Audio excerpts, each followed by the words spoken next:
Hi. He woke up to a strange noise. At first, he didn't understand what it was. A faint, barely audible sound that quickly grew louder.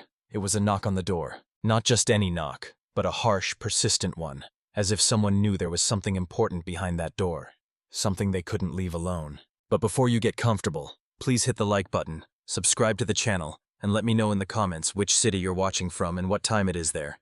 It's always interesting to see who's joined us. Now, get comfortable. We're starting.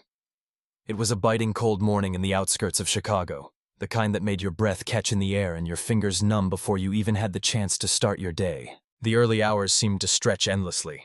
People hurried along the sidewalk, lost in their thoughts, their own world. Among them stood James Montgomery, an elderly man with a worn, leathery face and a distant gaze, one that had seen things that no one should ever have to witness. A Vietnam War veteran, he was no stranger to suffering, and certainly not to being ignored. But the cold was something different, something he had not yet learned to live with. His thin jacket, fraying at the edges, was doing little to protect him from the elements. James had been standing at the same street corner for what felt like hours, holding a cardboard cup of half-empty coffee in his hands. It had been a while since he had dared to ask for help. The first few attempts were always met with silence. People would glance at him briefly, their eyes quickly sliding away. Some would even pretend not to notice, quickening their pace as they passed him. But James had learned that hope, no matter how fleeting, was all he had left. "Just a little help," he whispered to himself, though the words barely left his lips. He could barely hear them over the noise of the busy street. "Just a little warmth." A young woman with a stroller approached, her face turned away, her attention consumed by her phone. She walked past him without a second glance, not even a shift in her posture to suggest she had acknowledged his existence. His heart sank, but he stood there, unmoving. This was the routine now. A life of waiting, of pleading for the simplest of human decencies. The streets bustled around him as if he wasn't even there. He had seen it before, of course. People in this city had perfected the art of indifference. It was a survival tactic, he supposed. The more one noticed, the more one was affected by the suffering of others, the more difficult it became to ignore it. And so, everyone kept to their own world. James had spent years fighting for his country, battling unseen enemies in a war that few understood. But this sense of being invisible in the very country he had fought for, was a war of its own. He felt a twinge of bitterness, but he pushed it down. There was no point in feeling resentful now. His resentment wouldn't fill his empty stomach or warm his numbed fingers. He adjusted his grip on the coffee cup, trying to take comfort in its meager warmth. But the liquid was cold, a reminder that even the smallest of comforts could easily slip away. After some time, the voices around him grew quieter. The crowds thinned as the afternoon began to fade into evening.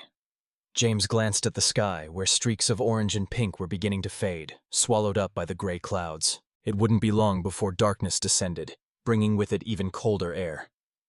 "Please, just a little," he whispered again, his voice barely audible. But no one stopped. No one even looked at him. As the last of the people hurried by, a lone man approached. He was middle-aged, wearing a faded jacket and an expression that seemed both tired and detached. He walked past James, then stopped for a moment, glancing down at the old man. James raised his eyes, catching his gaze. For a brief second there was recognition. The man's eyes flickered with something, perhaps guilt, or just an understanding of the unspoken. But before James could say anything, the man moved on, disappearing into the crowd. It was moments like these that made James realize just how much he had been forgotten. The city, the people, his own country. They had all forgotten the men like him. Forgotten the sacrifices, the struggles, and the years spent in a war that was over long ago. In the end, it was easier for them to forget. Easier to walk past a man on the street than to acknowledge that he had once fought for this very nation. James took a deep breath and turned his attention back to the street. He had long since stopped expecting anyone to help him. And yet he still held out hope, even if only a sliver, that someone, anyone, would stop. The truth was, he was growing tired. His bones ached from standing too long, his hands trembled from the cold, and the world around him seemed to blur into one large, indifferent mass. He didn't know how much longer he could take it, but he remained there, standing still, as if waiting for something he couldn't quite name. The night grew colder, and still no one stopped. No one cared. The sky darkened more quickly than James had expected. The light from the street lamps flickered as the evening settled in, casting long, skeletal shadows across the sidewalk. The air had turned colder, each breath a sharp sting as it entered his lungs. James could feel it now, the deep, unrelenting cold that had crept into his very bones. His body trembled involuntarily, but he had learned long ago not to show weakness. People didn't want to see that. They preferred their homeless veterans to be invisible, quiet, their suffering unnoticed. With no one left on the street, James slowly shuffled towards the park at the corner of the block. He knew it wasn't much, but it was a place to rest, to escape the prying eyes of a world that seemed to have forgotten he existed. The park bench, old and weathered, was empty, a rare sight for this time of night. He didn't hesitate. He sat down heavily, the wood creaking under his weight. The bench was far from comfortable, but it was shelter from the biting wind. James closed his eyes for a moment, letting the cold air slap his face. It reminded him of the days when he had been a young man, a soldier marching through the thick jungles of Vietnam. He had been trained for war, taught to endure pain, to survive. But nothing had prepared him for the emptiness that followed, for the loneliness that came after years of fighting and coming back to a country that barely remembered his name. The memory of the battlefield still haunted him at times, but it was nothing compared to the hollow ache he felt now, sitting alone on that park bench. He could hear the distant hum of traffic, the occasional car passing by on the street. Every so often, the soft shuffle of footsteps would approach, but no one ever lingered. The people here, like those in the city, had their own lives to live, their own troubles to carry. They didn't want to be reminded of the men like him, those who had given everything for their country only to be abandoned once the war ended. Just a little warmth, James muttered again, as if trying to convince the universe to hear him. But the only response he got was the howling wind, cutting through his jacket and making him flinch. It was then that a figure appeared in front of him. At first, James didn't pay much attention, thinking it was just another passerby, another person too busy to acknowledge him. But something made him look up.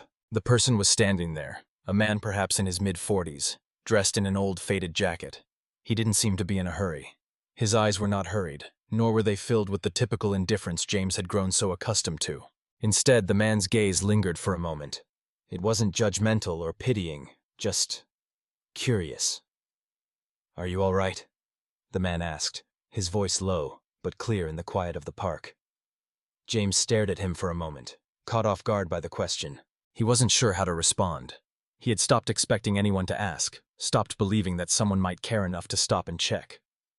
"I'm fine," James said quickly, his voice rough. He didn't want to seem like a burden. He had learned the hard way that showing weakness only invited more isolation. Just need a bit of rest." The man didn't seem convinced. He stood there for a moment longer, looking down at James, before sitting down on the bench beside him. James didn't know what to make of this. It was so rare, so unexpected, that he wasn't sure how to handle it. "You know," the man began, after a long pause, "I've seen you out here before." James didn't respond at first. He wasn't sure how to take that. Most people who passed him in the street didn't even give him a second glance, let alone remember him. But something in the man's voice made him look up, meeting his gaze for the first time. "I see you out here, every day, asking for help. But no one stops," the man continued, his voice tinged with something that sounded like regret, or maybe something deeper. "I don't know why. You fought for this country, right? You deserve better than this." James could hardly believe what he was hearing. He nodded silently, but the words caught in his throat. He had heard the same thing from a few people over the years. People who had said they understood, who tried to offer comfort in the form of hollow words. But they were gone just as quickly as they came. There was nothing they could do, nothing anyone could do. They had their own lives, their own problems. The world had moved on, and veterans like him were left to fend for themselves, ignored in the shadows. The man sighed, looking out at the distant skyline, his face softening as he spoke again. "I don't know what happened to people, man. It's like they forgot what we did for them. I'm sorry, I really am." James turned his eyes back to the street, the cold creeping in again. "It doesn't matter," he muttered. "It's too late now." The man shifted, as if considering something. "I don't have much, but I can buy you something to eat. Maybe some coffee or something warm. You've been out here long enough." James glanced at him, his mind racing. He knew this was a rare offer, and yet, the thought of accepting help from a stranger, someone who had no obligation to him, stirred something in his chest. His pride had been battered by years of abandonment, but the thought of warmth, even fleeting, made him hesitate. "I'm fine," James said again, more sharply this time. I don't need anything. The man seemed to sense the discomfort in his words, nodding slowly. All right, man. But if you change your mind, I'll be around. He stood up, his boots scraping against the gravel as he walked away. James sat there for a long time after that, staring at the spot where the man had been. A part of him wanted to chase after him, to take the offer, to feel something other than the cold. But another part of him, the part that had survived so much, refused. He didn't know why, but that part of him had always been the louder voice, the one that told him to keep going, to keep surviving, no matter how much it hurt. He had no idea how long he sat there in the dark after the man left. Time felt warped in the stillness of the park, like a never-ending cycle of waiting, hoping, and failing. The cold tightened its grip around him, and his thoughts began to slow. He felt the weight of the years pressing down on him, the years of solitude, of neglect.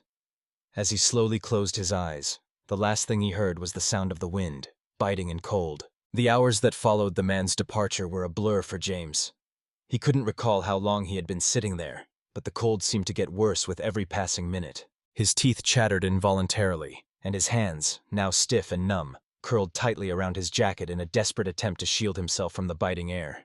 His legs were starting to feel like stone, heavy and immovable. He couldn't feel his feet anymore, and a deep sense of dread began to settle over him. The park, once a familiar place of quiet, now felt like a graveyard. The wind howled through the empty spaces, filling the night with an eerie, haunting sound that made his heart race. He had spent enough nights on the streets to know that the cold could be a killer. If you didn't find shelter soon enough, it could take you without mercy. James shook his head, trying to shake off the overwhelming wave of hopelessness that threatened to engulf him. He had been through worse, much worse. He had survived the jungles of Vietnam, after all, the countless ambushes, the endless hours of terror, the bodies of his friends littering the ground around him. He had seen the worst that humanity had to offer, but nothing had ever prepared him for this kind of emptiness, the kind that settled into your bones and made you wonder if you'd ever be seen again. A sharp gasp escaped his lips as a sudden wave of dizziness hit him. He gripped the bench with both hands, trying to steady himself. The world around him seemed to spin, the shadows lengthening unnaturally. His vision blurred, and for a moment, he thought he might pass out right there. He couldn't remember the last time he had eaten something warm or had a proper meal. His stomach had been gnawing at him for hours, but he had learned to ignore it. He had learned to ignore the pain, to push through because there was nothing else to do. He couldn't afford to stop, not now. But as the cold dug deeper into his body, James began to feel a familiar sensation. The creeping numbness that began in his fingers and toes and slowly worked its way up his limbs. His mind fought against the panic that was beginning to rise, but it was hard to concentrate. The wind was relentless, and the dark shapes in the corners of his vision seemed to blur into one continuous shadow. His breath came in shallow gasps, the cold seeping into his chest, making every inhale feel like a struggle. And still, no one passed by. The streets had emptied, the usual hum of the city fading into an eerie silence. The only sound left was the howling wind, mocking his attempts to stay warm. James knew he needed to move, to find somewhere, anywhere, to take shelter. But his body felt too heavy, too broken to obey his commands. He tried to stand, but his legs buckled beneath him, and he collapsed back onto the bench, his breath coming in ragged gasps. "God, help me," he whispered to no one in particular. The words felt hollow as they left his lips, but the universe had no reply. The darkness seemed to close in tighter, wrapping itself around him like a suffocating blanket. He tried to shift his position again, but it felt as though his limbs no longer belonged to him. He felt as if he was drifting in and out of consciousness, his thoughts becoming fragmented, like pieces of a puzzle he couldn't put together. And then, for the first time in hours, he heard footsteps. A figure appeared in the distance, walking slowly towards him. James blinked, trying to focus his blurry vision on the shape that was slowly coming into view. The figure was tall, hunched against the wind, but there was something about the way they moved. A deliberate, measured pace, as though they had no intention of rushing. It was too dark to make out any details, but the person was wearing a long coat, a scarf wrapped tightly around their neck, and a hood pulled over their head. James felt a flicker of hope in his chest. Maybe, just maybe, this person would see him, stop, offer a kind word, or at the very least, acknowledge his existence. The footsteps grew louder as the figure drew nearer, but to his dismay, the person didn't even look in his direction. They walked straight past him, their gaze fixed firmly on the ground ahead. The briefest of glances, And then nothing. James's heart sank. He wanted to shout, to cry out, to say something, anything, but the words caught in his throat. The figure was gone, swallowed by the night. Once again, he was alone. Time seemed to stretch infinitely as he sat there, hunched over, clutching his jacket tighter. The world had moved on without him. His life, his sacrifices, his struggle, none of it mattered to anyone. To the people who walked by, he was just another invisible man on the street, a shadow that could be ignored. He was part of the background noise, a reminder of what people didn't want to see, a memory they'd rather forget. The cold was unbearable now, but there was nowhere to go. No warmth, no help, no shelter. The park bench felt as though it were slowly becoming a tomb, and he, an unwilling occupant. For the first time in a long while, James felt the weight of his age, his frailty, his failure to survive on his own. The soldier who had once fought with all his might, who had been part of a brotherhood bound by blood and duty, was now alone in the cold, forgotten by the very people he had fought for. His breath came in short bursts, each exhale visible in the freezing air. His body felt heavier, his limbs stiffening with the cold. He could feel his consciousness slipping, as if he was sinking into a deep, endless sleep. It would be so easy to let go, to let the cold take him, to stop fighting. But as his vision began to fade, one thought echoed through his mind. No one should die like this. This part intensifies James's sense of isolation and growing desperation, as he struggles with the elements and the indifference of the world around him. The cold is not just a physical force. It's a metaphor for his emotional and social abandonment. James's breath had become ragged, shallow, like the last whispers of a man on the edge of sleep. The freezing wind sliced through his bones, turning his body into a frozen statue, locked in a moment of unbearable stillness. His mind, exhausted from hours of trying to stay awake, began to wander, drifting, like a leaf caught in an unrelenting wind. He could no longer tell where the cold ended and his body began. It was a strange feeling, the kind of numbness that settled over you not just physically, but emotionally as well. The world around him was slipping away, becoming an indistinct blur. His muscles screamed for movement, but his body refused to answer. He had no strength left to fight. The park bench, the one place that had once offered him a semblance of safety, now felt like an anchor dragging him to the depths. His legs were frozen in place, his fingers stiff and useless. He couldn't even muster the strength to wrap his arms around himself for warmth. The cold had taken over every part of him. He had become nothing but a part of the night. There was no light left in the park, no stars above, no distant streetlights to guide him. It was a black void that swallowed him whole. In this moment, James realized that he was not just frozen by the weather. He was frozen by the years of solitude, by the sense of being forgotten, abandoned by the country he had fought for. And now, he was frozen in this park, his life slipping away unnoticed. Somewhere, far off in his mind, he remembered the war that had shaped him, that had taken so much from him. He could still hear the gunfire, the screams of his comrades, the smell of blood and smoke. But that seemed like another lifetime, another version of himself, a man who had once fought with honor, with purpose.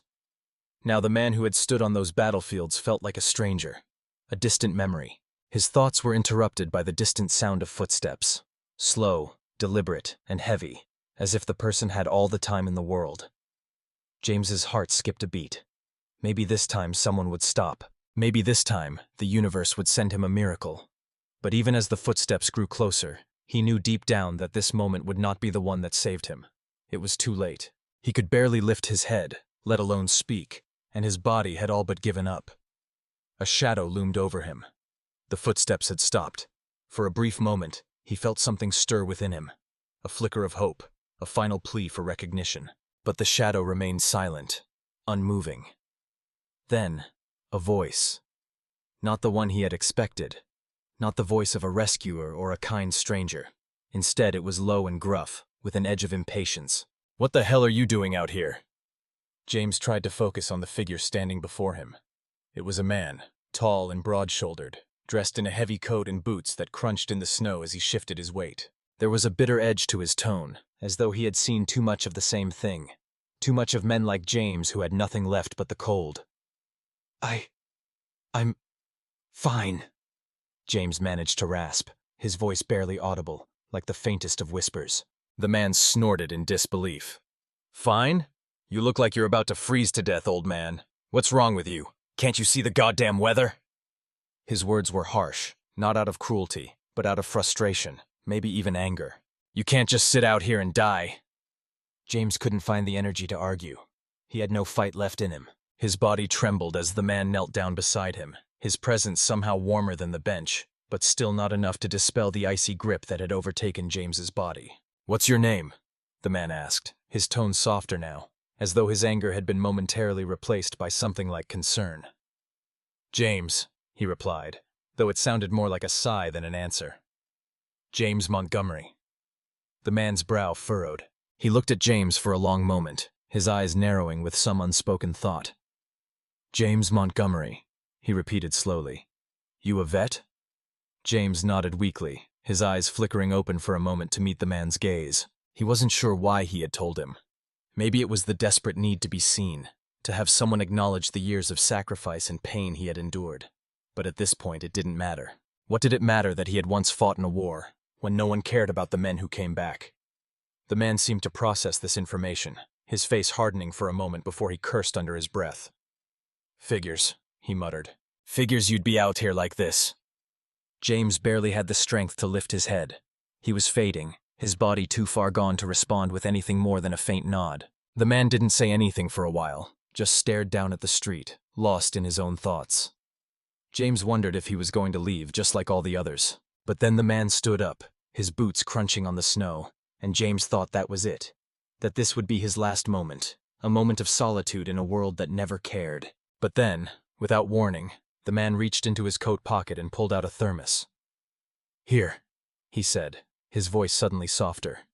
You need this more than I do. He unscrewed the cap and offered it to James. It was hot. The warmth of the liquid radiated through James's cold fingers as he took the thermos, barely able to grasp it. He didn't care what it was. Coffee, tea, whatever it was, it felt like life returning to his frozen body. He took a sip, the heat burning his throat, but in the most welcome way. Thanks, he whispered, his voice still hoarse. The man gave a nod, but there was no smile, no sense of triumph. He wasn't doing this to feel good about himself. James could see that. He was doing it because, in that moment, it was the right thing to do. Nothing more.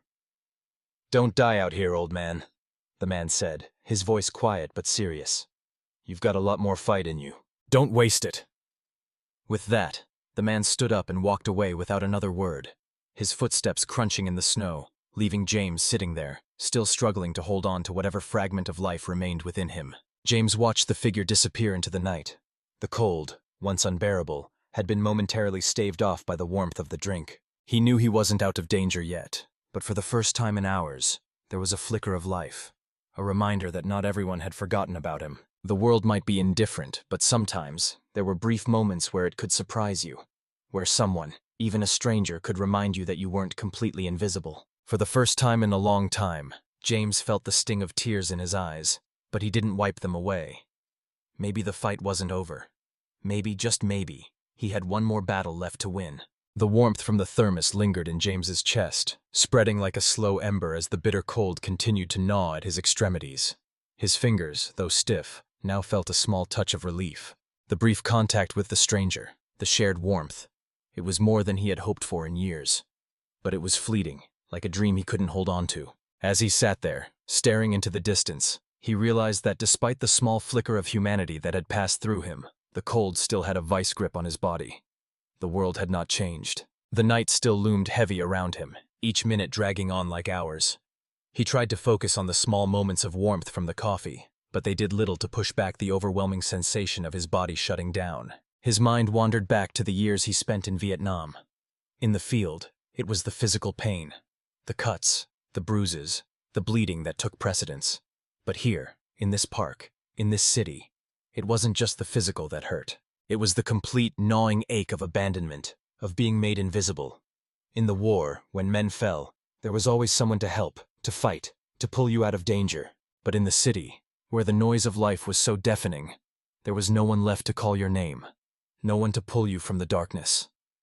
His chest tightened, the familiar ache of loneliness growing more unbearable with each passing breath. It felt as though the weight of the world had settled on him, and his body was too frail to bear it any longer. His arms felt heavy, his legs too weak to move, as if the weight of his years, his sacrifices, and his endless waiting had caught up to him. The night stretched on, the wind howling through the trees. It was colder now than it had been before, the temperature plunging further as time passed. He glanced around, but there were no lights in the park, no sign of life beyond his own ragged breaths. The streets were deserted, the occasional car passing by far off in the distance, but no one else appeared in the park.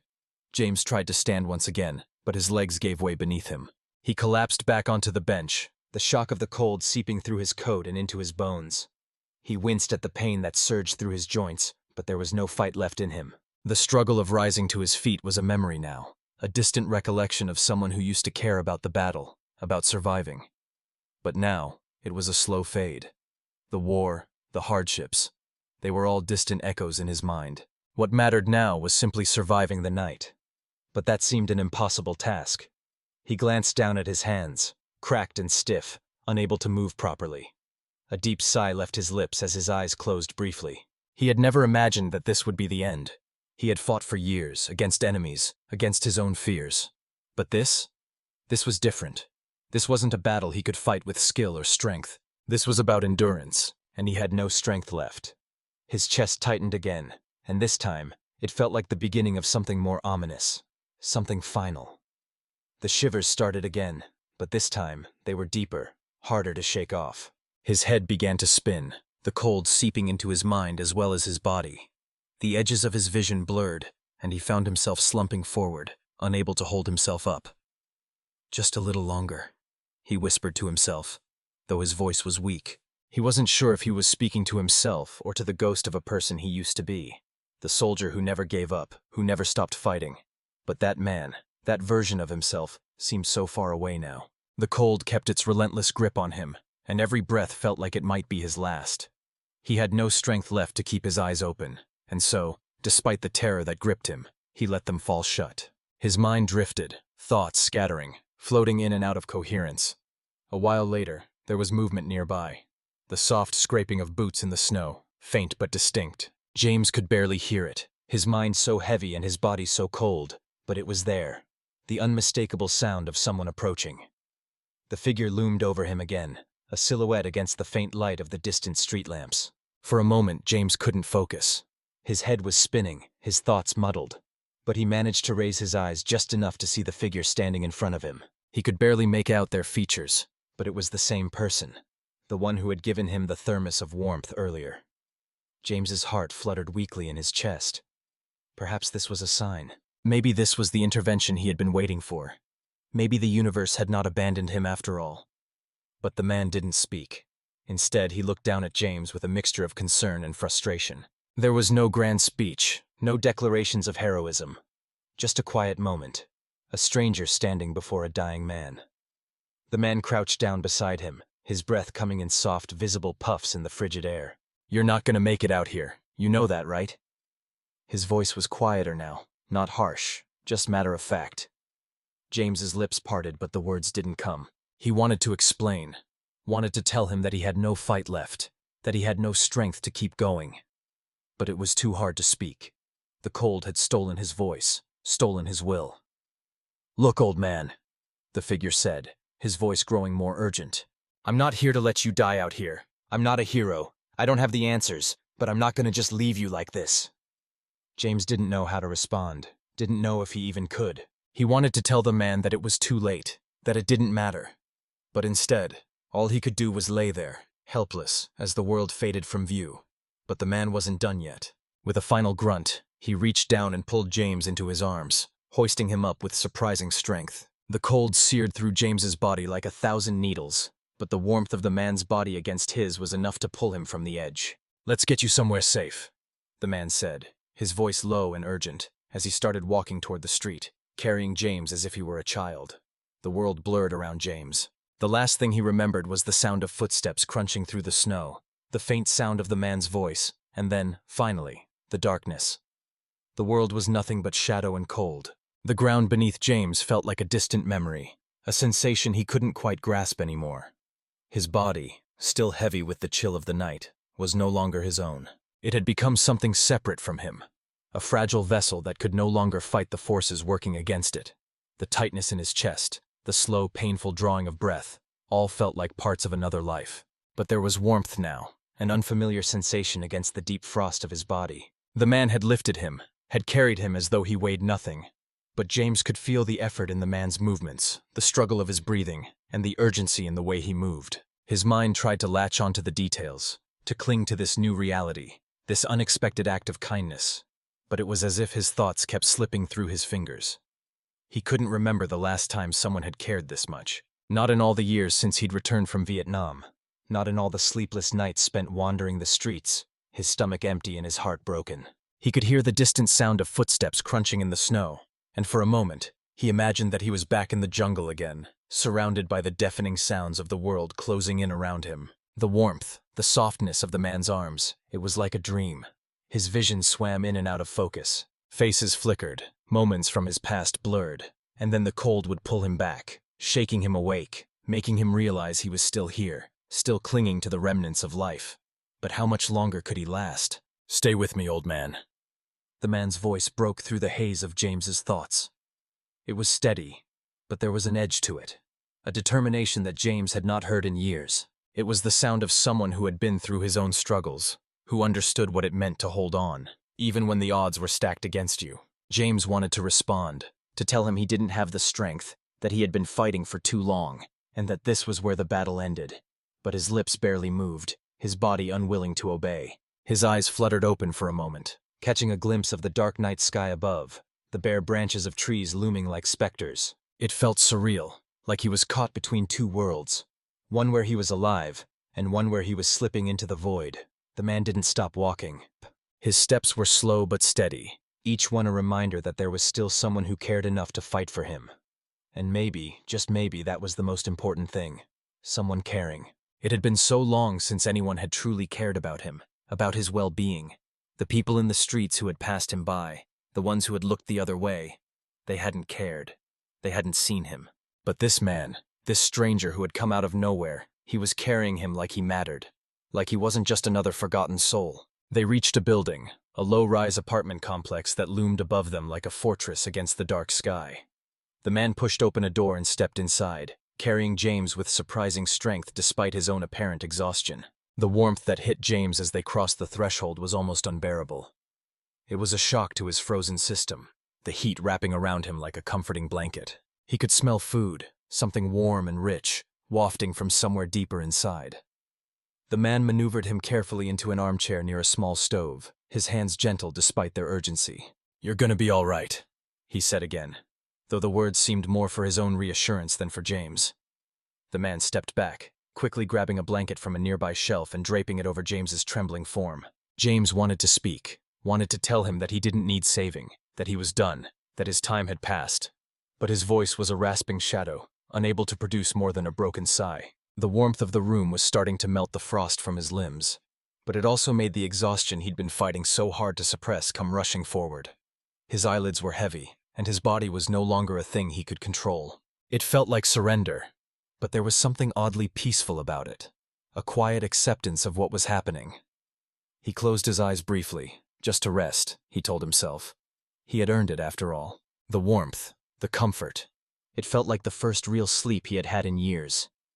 When he woke again, it wasn't the harsh cold that greeted him, but a soft, steady warmth that filled the room. The first thing James noticed was the faint smell of coffee brewing, the comforting scent that meant someone had taken care to make sure he was comfortable. He opened his eyes slowly, blinking as the light from a small lamp above him pierced the haze of sleep.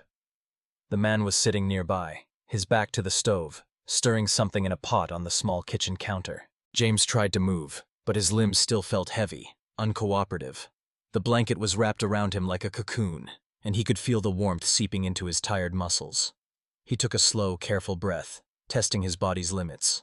The pain in his chest had receded somewhat, and for the first time in hours, he didn't feel like the cold was actively killing him. "Hey," the man said, noticing James stirring. "You're awake. You're lucky I found you when I did." James tried to speak, but all that came out was a weak cough. His throat was raw from the cold, but he tried again, this time with a hoarse whisper. Why are you helping me?" The man paused, as if the question had caught him off guard. He turned around, looking at James with a steady gaze. You don't deserve to die out there, he said simply. No one does. No matter who you are or where you've been, no one should have to face the end like that. James tried to hold the man's gaze, but his eyes were growing heavy again. His body was giving in to the warmth, to the comfort, to the promise of rest. The man walked over to him, his boots scuffing softly against the floor. I've seen too many like you, he said, his voice quiet now. Too many men who fought, who gave everything, and then were just forgotten. James wanted to say something, to tell him that he wasn't important, that his life didn't matter. But his eyelids fluttered again, and the warmth wrapped around him like a hug he hadn't realized he needed. Rest, the man said softly. You'll be all right. And with that, James let go. The exhaustion was overwhelming, and the soft glow of the room, the steady presence of the man nearby, lulled him into a deep, peaceful sleep. When James woke again, hours had passed. The world outside was still dark, but the light in the room had shifted, indicating that dawn was not far away. He could hear the sounds of birds outside, the subtle rustling of wind through the trees. For the first time in a long time, he felt a glimmer of something he thought he had lost. A sense of hope, a reminder that maybe there was still something to fight for, even after everything. He wasn't alone anymore, and that, for James, was enough.